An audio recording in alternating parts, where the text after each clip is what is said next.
This project is brought to you by Cody, Nick, and Blake.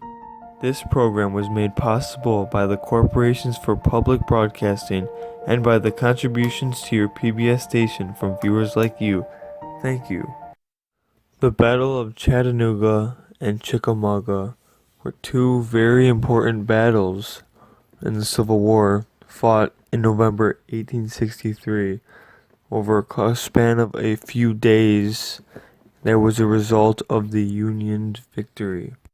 General Grant was a great general during the Civil War, very successful, unlike General Bragg on the Confederacy. He was not respected and his men did not like him. General Grant appears on the left in the photograph, and General Bragg appears on the right. Braxton Bragg served in the Mexican-American War, and he was a West Point graduate. He was very educated, yet his army did not like him. The city of Chattanooga in the Civil War, back in 1863 to be exact, was a major supply link, and it had many railroads going through it. It was the gateway to the Deep South, so the Union knew that this is a great place to go for. So if they got this city, they knew that the war would soon be over.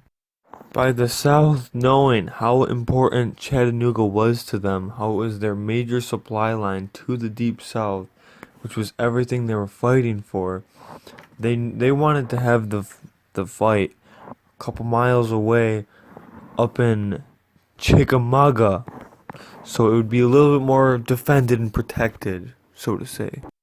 The South knew that they would not give up Chattanooga easily. So they actually outnumbered the Union Army, which was a rarity during the Civil War.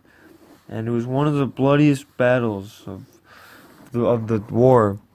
And 1/3 of each army suffered heavy casualties. So about 120,000 soldiers that fought there, 35,000 of them were injured, missing, or dead.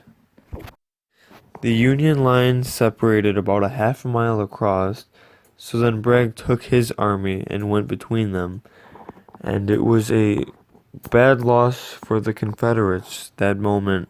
The Union pushed them back from Chattanooga down to northern Georgia over to Atlanta.